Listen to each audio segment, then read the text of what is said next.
All right.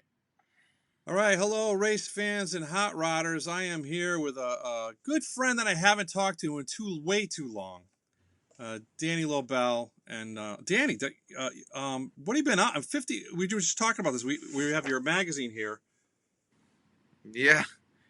That's incredible, by the way, folks. The Comical. fact that he still has it and that it still looks shiny and new. It's beautiful. It's beautiful. Yeah. You got Mark Maron on the cover. You got our logo. And Yeah. I didn't realize this, but at the time, you actually did our whole schedule inside, which was huge. It was great Yeah. for us. And I'll tell you, at the time, I was just starting out. I really liked it. I met you, and that you were kind of had that entrepreneurial spirit that I felt like I had. Like, because when I started the festival, people were like, "Who's this? How can you just start a festival?" And I'm like, "Why not? Are you? Why you?" I'm like, "Because I'm the one that's willing to try, I guess." Because I'll tell you why because you do things. Some Yeah, people right. do things and some people don't do things. That's the Right. only difference. Yeah, I had a bunch of people that called that said I was gonna do, and I was like, okay, well, I don't know how to help you with that. I was gonna do it. Everybody was gonna do something. Right. Right. But the Comical was a good friend to the Boston Comedy Festival. I thought it was a good fit for both of us. It And was awesome. I mean, I had some great times. I was young. I was like 20 years old, right? So, I mean, 15 years ago I wasn't 20, but I was 22.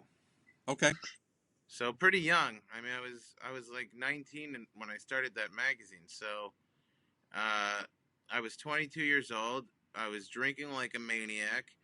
I thought we were Motley Crue when we went out to Boston. And I brought you gave me an opportunity to bring my buddies to Boston. How cool was that? yeah, And we were just wild people, that's still happening. And with new crews, you know what I mean. But I'm not necessarily part of the partying end of it anymore. Me either. Uh, I have the funny distinction of I was in a picture of a bunch of comedians and they were naming who they are, and they named uh, oh, this is so and so and this is so and so, and that guy's the festival guy. Uh, I'm like, well, I'm a comedian too, like. that drove me nuts when I had the magazine. I'd be like, oh, that's the magazine guy.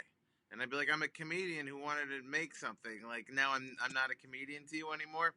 It's Well, it's a way that they write you off in a way, and it's insulting. I mean, uh, and then if you try to articulate that to people, they go, well, what?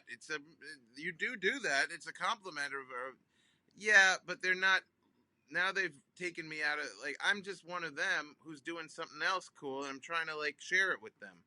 Now they're trying to put me in my own category, like I'm one of the grown-ups, and they're having the kids having right. fun, and I've kind of evolved to the point now where I just look and I go, that's how the reason they see me as the festival guy, because when I walk in, they say, this guy is something I want.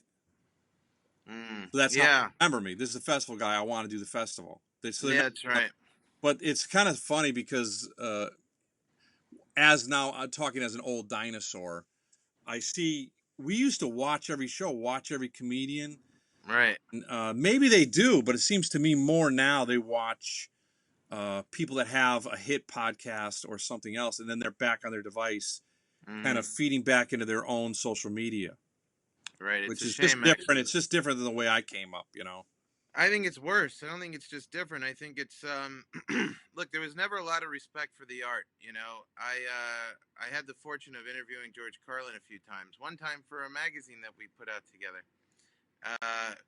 But he used to come on my original podcast, which I did out of my college. It was also my college radio show. Yeah. And he said it. He said comedy is the lowest rung on the arts, the way people treat it. He said people don't treat it as an art. He said, but some of us are artists. And it's very frustrating, to be an artist in a thing where people don't acknowledge you're even in an art. And that really resonated with me, and I think it rings more true today than it did then, because what they've done is they've marginalized this art and they've commercialized this art to such a point that nobody is looking at it as art. In fact, the more artistic you are, the more they resent you, it seems. Yeah, I would agree with that. Yeah. Well, they You're a want you. It's like when you go to, and this is evolving as well, but they really want you to show up as a packaged a, item a product. of this, and I'm a that. Right. So this is what I'm going to talk about. And they used to say back when people watched television, they would Mm-hmm. say, show us your sitcom 5, and that was hey, I'm a nutty neighbor. Right, right. And now Yeah. it's kind of evolved more into like what I other. mean, there's an understanding I have for that as well in terms of like, people who, and you know what it is? Non-creative people don't think creatively. So when you have people who are marketing people, well, there are many creative marketing people, but when you have people who are really just business, they don't have a creative. Again, I want to correct myself. There are many creative business people, but there are many non-creative business Sure. people. There are many people who are just trying to make a buck, and they don't have much idea of vision. They just are looking for whatever is clearly money to them. Yeah. They're not interested in art. They're just interested in money. Now, I think the best is when you find someone who has a balance. They understand and appreciate the art, and they know how to turn it into money.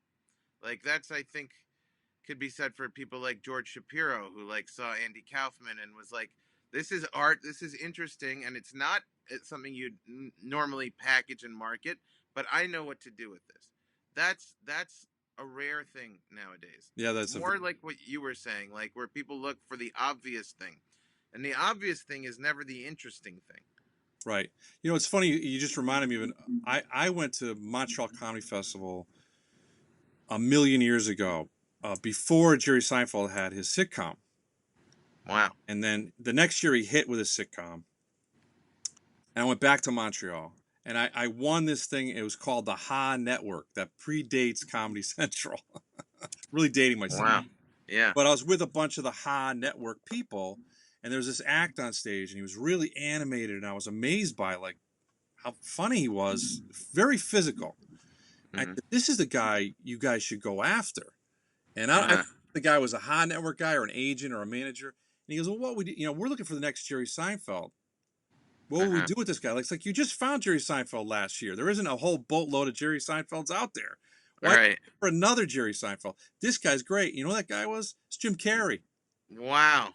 It's like, what See, could you do with Jim Carrey? Where they couldn't you couldn't put him they where he'd be couldn't see funny? it because it's not obvious. It wasn't staring them in the face. It was art.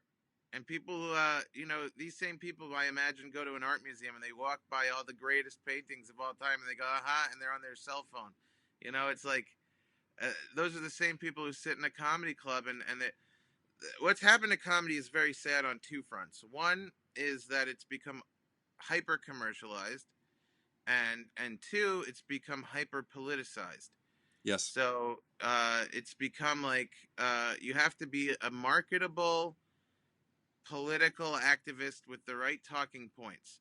That is not interesting. It's not art, and it's not creative. It's really making people mold themselves into such a thing that is devoid of depth.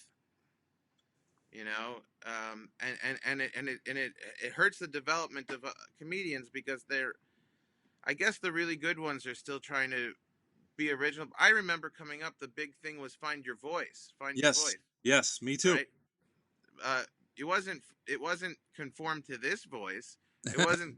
Right. It was find your voice. There was an interesting You can still use diversity your of voice, thought. but this is what you'll talk about with your voice. Exactly. Yeah. So now they really want to they want to put you in a box with how you look and stereotype you, and they also want to put you in a box with your ideas. So it's so controlled and contrived that it's you're not seeing the next Jim Carrey or Jerry Seinfeld coming up because you're not getting artists, you're getting products. Right. And you're in the belly of the beast. You're out there in LA, so you know what you're talking about. Oh yeah. Yeah. I imagine there's still plenty of good people out there. They just don't get the spotlight on them. Yeah. You know. I want to mention too. I just sent away for your comic book. Ah, Fair enough. thank you. So listen, if you're out there, you should definitely get this. It's very cool, and this is really. Um, well, you tell us a little bit about it, because Well, I didn't even think about it when I sent it to you, but it might be interesting for on a whole nother level to you because it gives you the context of how that magazine came about. right. That you helped me along with by being so kind to include us and sponsor us for the festival.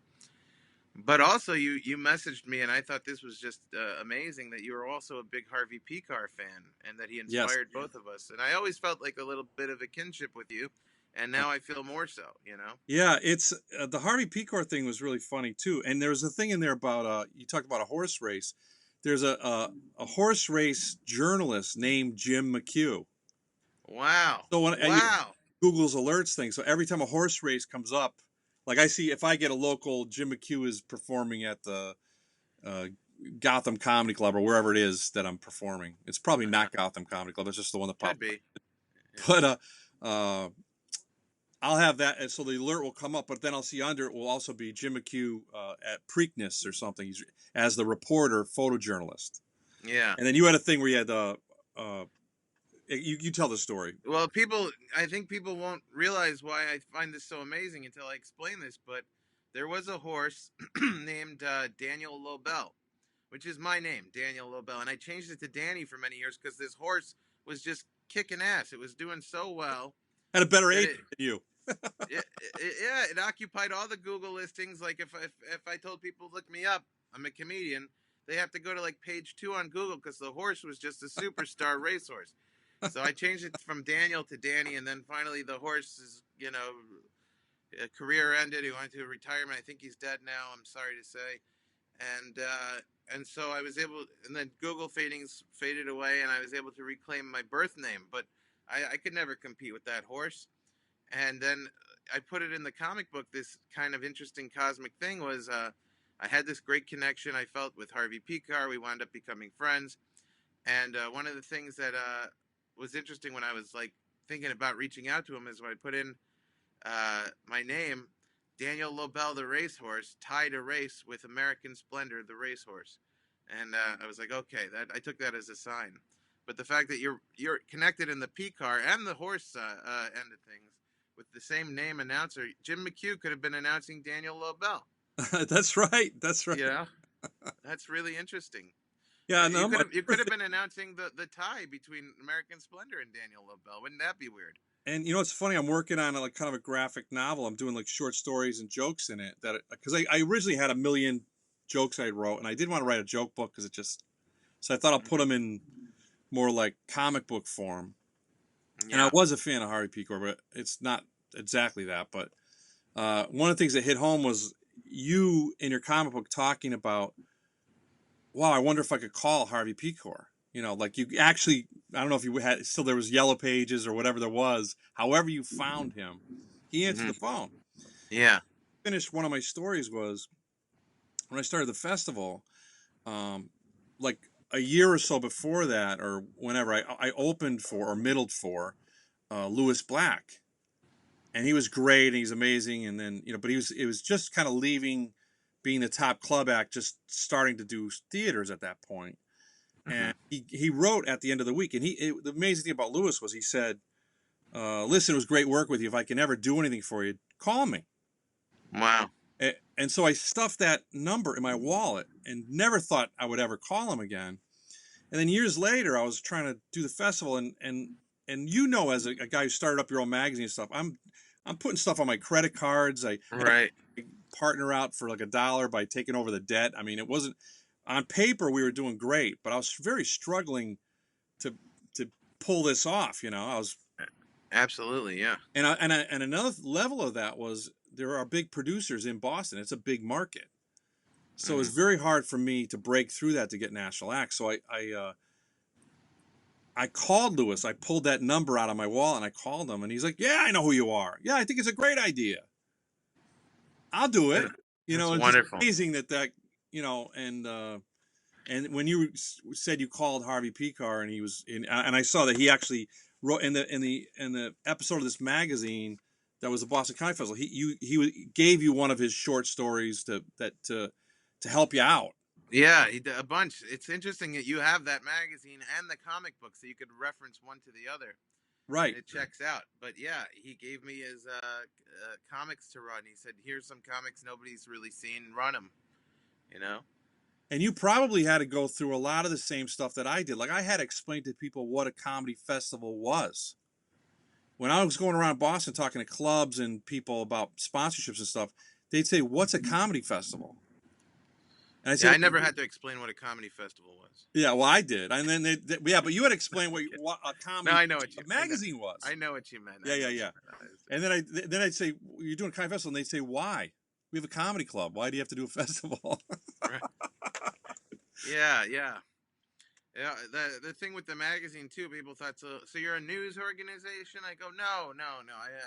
I wanted to publish funny stuff. I was writing essays. Nobody was publishing them. There was there really wasn't a home for just like you want to write a funny essay, a collection of funny essays. If Right. you're not getting into the New Yorker shouts and murmurs, which is fairly pretentious, you're not really getting that thing published. And so when I saw Pekar and I saw the American Splendor movie, I I was frustrated because I was starting out as a comic. I thought I was a pretty good writer, and I was writing these vignettes, these essays of little moments in my life, which now I put into comic books, and I wanted to get them out, and nobody was taking them. And I called Pekar and I said, I wish I could just do what you do and just put them out myself. And he said, you can.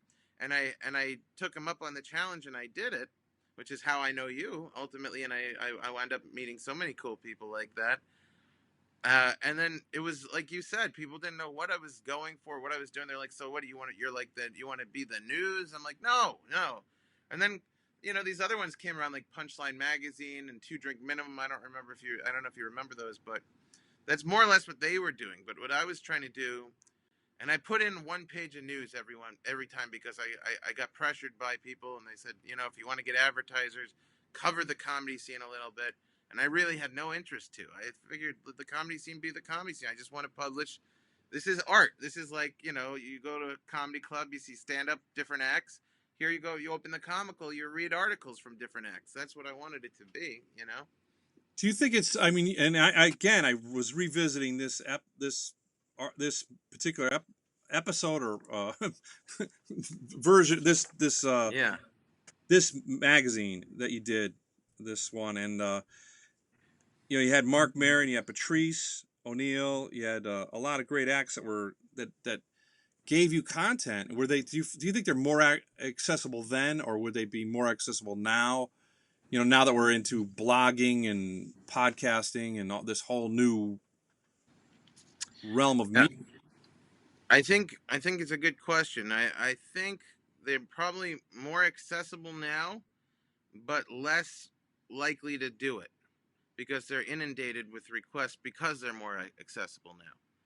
I think because like now there's like not this layer of like separation between the public and celebrity that there used to be. I think people get just flooded with so many requests from so many people like you and I who want to start a thing that they're just like, I can't anymore. But back then, it was harder to get to them, but they, at the same time, therefore got less offers. Right. So they were more inclined to say yes. I used to sit with Patrice O'Neill in his SUV with a recorder, a camcorder, actually. I still have these videos. They're pretty fun. Oh, you should share. And I'm putting together a documentary, which you'd be great in to talk about the when we'd come to Boston. I gotta get you in the doc. It won't be done for another year or so, so we got plenty You of know, time to do it. a lot of people forget that Patrice started in Boston. He called me after that issue. Yeah. That issue was very important to him because his mother lived in Boston, and somebody handed her that from the Boston Comedy Festival, and she was so proud. and I think maybe it was, I don't know, I know he was close with her, but it was significant to him in some way that maybe it was, she was like especially proud of him for that, like because it was published in a magazine, and it was like something about that really uh, struck a chord with his mom, and she gave him some tremendous phone call, and like her friends had seen it and they were really proud, and he said that it was like the greatest gift that I put him in that Boston Comedy Festival one, and it really strengthened our relationship. That's a, you just reminded me of that. But I used to sit there with these because Patrice wouldn't sit and type, so Hmm. I'd sit there with a camcorder. I'd meet him in Long Island City where he lived, and I'd sit in an SUV like in some like abandoned alleyway that he'd pull into. It was like a drug deal, and I'd read him these Dear Patrice questions, and he would reply to them, and then I'd take them back and transcribe them Oh, so that's that he could awesome. be in the magazine. That's Because awesome. and Mark Maron, my old business partner Sal, somehow put his name Mark on the cover. Never heard about it from him. It's Marc, Right. but to this day, that I always look at that and I go, "How do you mess up the name on the cover, Sal?" And he goes, "I'm sorry, I'm sorry. We had to go to print like at the last minute." And it was, we none of us had come from publishing, so we're probably the only ones to spell his name at least wrong on the cover of a magazine. But he never said a word about it, you know. Oh, that's cool. Yeah, we Um, gave him. I'm gonna say like 5 years ago, we gave him the Community of the Year. He was really cool. He came out. He used to. We did a lot of our shows in Somerville, where he lived for quite some time. So that's really cool. It's really cool, and I'm glad you were part of the festival. And it's cool it to is see people out there and producing things. And it is a cool legacy to be a part of, and the festival was your festival was, or had an organic feeling to it. It's, it's like a comedy club owner. You always say you're a comedian, so whenever you go to a different comedy club, you feel the owner in the decor of the place and the way it runs.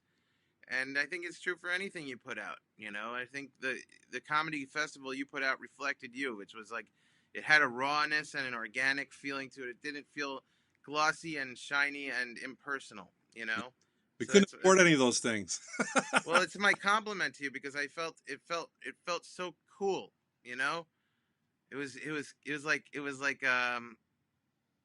like when you pick up like a punk rock publication that's like printed on black and white, and it's like, yeah, that was the Boston Comedy Festival to me. It's like it was like real comedy. It wasn't That it was real comedy with the excitement added of possible opportunity. Like right, there's right, people there, they're watching you, they're excited to see what you do. yeah, It's like you said, you used to watch everybody. yeah, It wasn't someone on his cell phone half interested in what you gave, and it trickled down from the top. Your respect for comedy, everybody involved in that thing. I remember your sister Helen, right? yep. She was wonderful. Like everybody just had this great attitude of like we're doing something special here, and there was this collective excitement about it, like being part of this. You knew there was this, the force behind it was passionate. It wasn't just a machine. It Right. was with heart, and I love that about it. Well, thank you. That's nice to. It's nice to have someone uh, recorded saying that. Yeah, it's very I'll play true that before I fall asleep every night, or maybe when I wake up. because you can feel it. If you're in touch with these things, you feel it. And I think even the people who aren't so in touch with it felt it. Like it's like editing. If you edit out the ums and uhs, people don't notice, but they do notice. Yeah. So even the people who are not like really hypersensitive to these things, they feel it. It affects their performance. It affects the love you had there. Right. It was a lot of love. Comedians weren't dicks to each other at the Boston Comedy Festival, which Right. they can't be at many others that I've been to. It wasn't like that. It was a collective, creative environment. Yeah. So You I won't go on and on about coming it, up but in Boston, it was like one of the most fun things back then was hanging out with the comedians after the shows, going to yeah, a diner, going to a bar, hanging out, and trading stories about how your sets went that night, or right. and I don't know. I'm not necessarily in that crew anymore. I have my own, like, you kind of have a graduating class, Right. but I don't know that they do that anymore. Maybe they do, I don't know either. or maybe they just text each other. We're old people, Jim. Now I don't Oh know, yeah, man. I know. It's different I'm times, feeling it. you know. So listen, So what do you? I want to. I know it's your show, but can I ask what are you up to these days? well, this year the festival, we're actually I'll break a little bit of news. We're trying to figure out how to do the festival online this year because in Hmm. November, and we're really wide open as to how we're trying to figure it out. So You'll if anyone can do it, it's you. yeah, Yeah. we're trying to, uh, in all kinds of conversations and looking at how other people are doing things and trying to learn from them and see if there's a twist in a way we can do it. And part of the things we talked about today, one of the conversations I had in a, we're doing a phone meeting, was like, we want to get industry to see people online. So how do we do that? How do we motivate them? And Mm. also, like, so that all get all those elements, like, because as a comedian, when I go out to do a festival, if I get a gig out of it, I go home happy. There's a Right. club I'm working, or a new guy that, get something going, Right. move the ball, or Yeah. even the potential, like someone from one of the TV shows or one of the, streaming or whatever.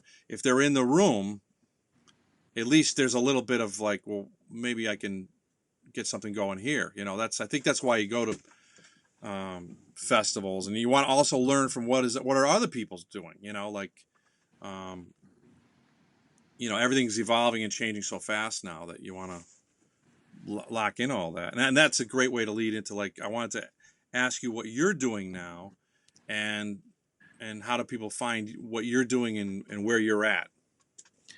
Well, thank you, and I wish you first of all the best with that. I really, want to reiterate that I have great respect for you, Okay. and I know who you are to some extent. That you're this very passionate, very funny, and very creative guy.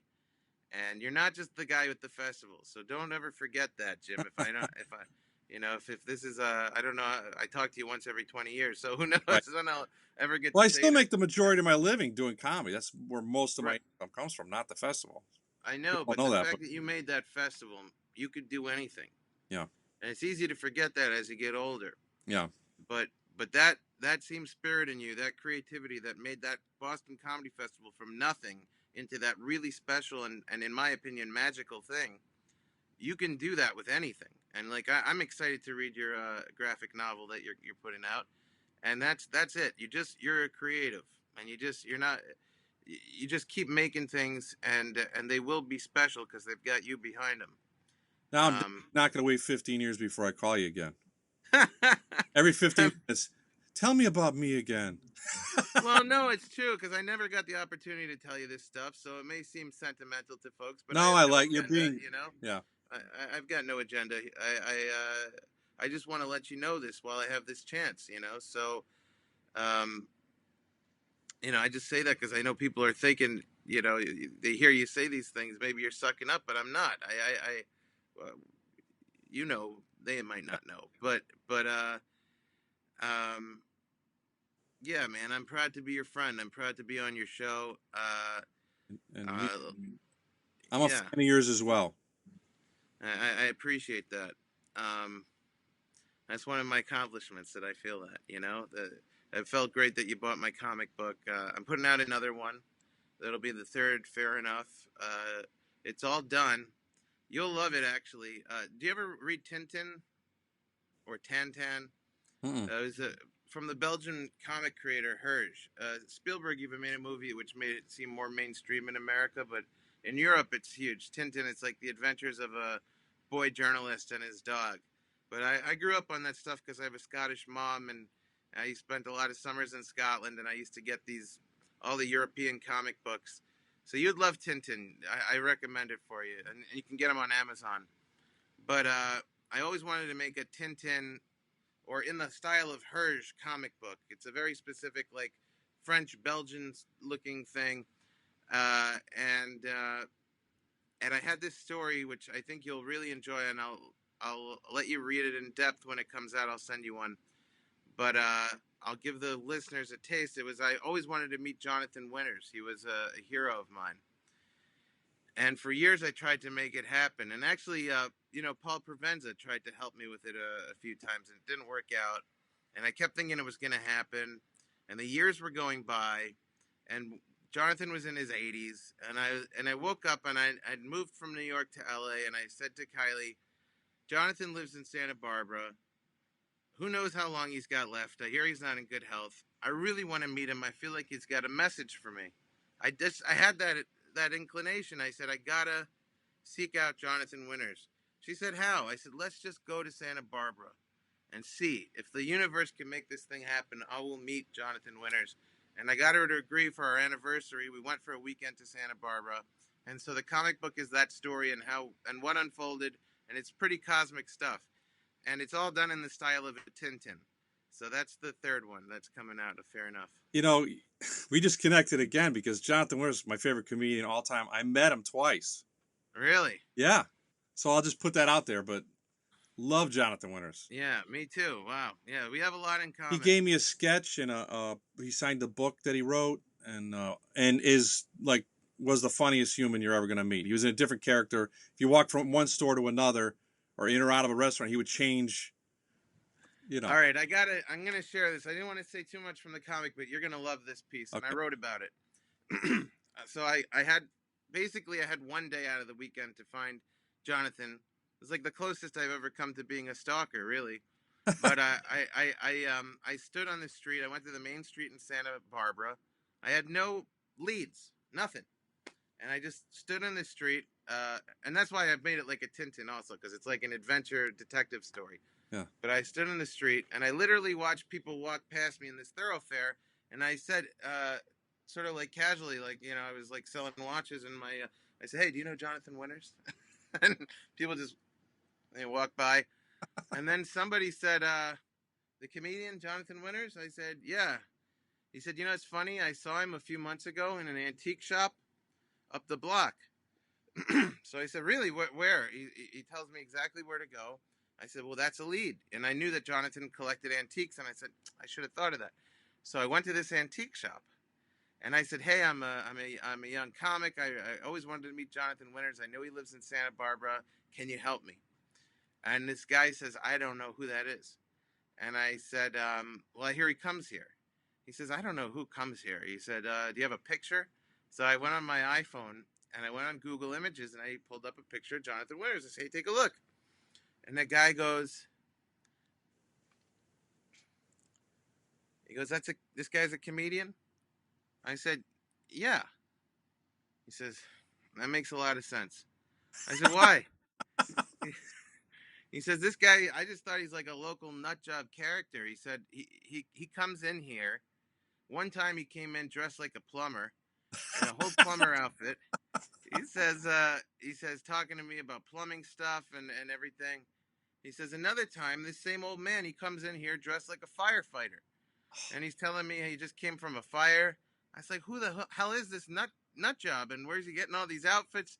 He goes, well, that makes a lot of sense now. He said, look, I can't give out his address, but we do ship stuff to his house. I'll tell you the county that he's in. So that was part of the story. Oh, so, wow. We headed That's to that county. Great story. Yeah. So yeah, just because he said that, I mean, he's like, I was like, what the hell's wrong with this guy? And he said he's a prankster. Now I get it, But he just like totally committed to these characters. He was going into this antique shop as all these different people for fun in his old age. And if that doesn't make you love him even more, I mean, if you're Jonathan Winters, Hey, it's amazing comedians-wise how many people are connected to Jonathan Winters in some way. It's like I did an interview. We had Robert Klein at the festival last year, and he talked in length about being so excited to hang out with Jonathan Winters. And Jonathan Winters had given him a couple of toys, and just because he was just such a genius, and yeah, I'll tell you a funny story real quick. If I don't want to drag this out, if you want to get off the phone, no. But just from this week about Robert Klein, 3 days ago, my best friend growing up, I've known the guy since we were in diapers, is named Robert Klein. And a bunch of years ago, I had the opportunity to interview the comedian Robert Klein for my podcast, which is, I think it's still up there. Modern Day Philosophers is the podcast. Okay. So I talked about philosophy with him. I haven't been putting them out lately, but it's still up there. And anyway, so my friend who I grew up with, Robert Klein, started, I'll tell people to follow him on Facebook. He started a Facebook page with healthy vegan recipes called Broccoli Rob. And he puts up these really cool, I've been trying to eat healthier and lose some weight, and they're delicious. He puts up these recipes. So he put up a chickpea type tuna salad type recipe without the tuna. And my wife follows his page too, and she made it for me for lunch 3 days ago. And it was terrific. I couldn't believe that chickpeas kind of tasted like a tuna salad, and I was like, this is amazing. I got to call him. So I say, I'm in the car. I say, hey, Siri, call Robert Klein. And she goes, okay. And he picks up the phone, and I go, Broccoli Rob, man, you did it. That chickpea thing is fantastic, you know? And he goes, what? I said, I love the chickpeas, man. Those are fantastic. How you doing? He goes, who is this? I said, don't act like you don't know who this is. This is your buddy, Daniel Lobell. What are you talking about? He says, what? I said, Daniel, you know who I am. He says, I don't know. I said, what's wrong with you today? He goes, I said, stop it. Knock it off. He goes, all right, I'm sorry. I just must have. And then I'm thinking to myself, my buddy Robert Klein isn't the type of guy to do that. And I thought, it just hit me. I have more than one Robert Klein on my phone. I said, wait a minute. Oh, wow. Is this the comedian? I said, is this the comedian Robert Klein? He goes, yeah. Who are you trying to reach? And then, of course, as soon as he said it, I heard the voice, and I'm like, oh, that's Robert Klein, you know? Wow. I said, I'm so sorry. I just used the Siri on my phone, and I said, I don't know if you remember me. I came over to your house once and interviewed you. He said, no, I don't remember you. And I said, well, anyway, I have your number from that, and I was trying to call my buddy Robert Klein, and the comedian Robert Klein's an old guy now, so it took him a minute to process that, and he says, so you have a friend who's also named Robert Klein? I said, yes. He says, and you were trying to call that Robert Klein, not me. I said, yeah. I said, I'm sorry, but it's still nice to hear your voice, and he goes, yeah. So you're really trying to reach the other Robert Klein? I said, yeah, I'm trying to reach the other Robert Klein. He says, well, when you do, tell him to wear a mask. I said, okay, you got it. Thanks. Stay healthy. Wow. So that was from 3 days ago. Oh, gosh. Wow, we keep connected on all this stuff, don't we? We're fired on all cylinders, you and me. Well, we appreciate comedy, and we have a love for it, Yeah. So we like these old guys because they were, Genius. Yeah. Robert Klein, you kidding me? Can't stop my leg. I can't stop my leg. I love that guy. Yeah, he's great. Yeah. So tell us your social media so people can find you, and after doing this podcast, you probably won't ever have to work again. It'll just be checks in the mail. Oh, that'd be nice. Well, I'm going to disappoint people because I stopped using Instagram. It's up there if you want to see what I used to post. But Daniel Lobell on Instagram, Daniel Lobell on Twitter. I don't tweet, and my Facebook is locked private. So Okay. I'm not really the best for social media. You can go to my old podcast, Modern Well, Day you can go to your Philosophers. website. Yeah, I have a website, daniellobell.com. I got fairenoughcomic.com if you want to get the comic book. And I'm launching a YouTube show, but I can't talk about it because we haven't signed the contract yet. But it'll be something, and I'll put out a tweet about it if my once every few months tweet. So, but I'm not, I'm only big on Facebook, and if you're in, you're in, But it's not. I think I reached the limit of people I could bring in. So Okay. But all right, Daniel, thank you so much, and good luck with all your projects and things you're doing. And I look forward to seeing what you're going to come up with next. Likewise to you, and I'll be definitely picking up a copy of that graphic novel that you're putting out. Yeah, I may call you for some questions on that. I got to figure out how to lay it all out, and I have a feeling you really know that world. Oh yeah. Well, I only have 2 of them out now, which you have, issue 1 and 2. The third one I told you about with Jonathan Winters is coming out in a month, but I have another 2 that are done. I'm like I'm ahead of the rotation, and I'm going to space them out, put them out every like 5 months or so. So I've got a lot of experience now. I've done 5 of them technically, so I could probably help you on that. And when it's done, I'll obviously support it, and I'll want to get a copy of that, of one of those. Okay, great. So this is the Big Comedy Podcast. People, thank you for listening. I'm Jim McHugh, and what's my social media? I'm at Jim McHugh, which is totally original. You can find me on Twitter and Instagram, Big Jim McHugh, and just jimmchugh.com. And I just thank all the listeners. I thank Daniel for being here with me today, and thanks for listening. And share this with the world. Okay. It was an honor and a pleasure. And send my love to Helen. I will do that. Thank you. Thanks. Okay. Bye.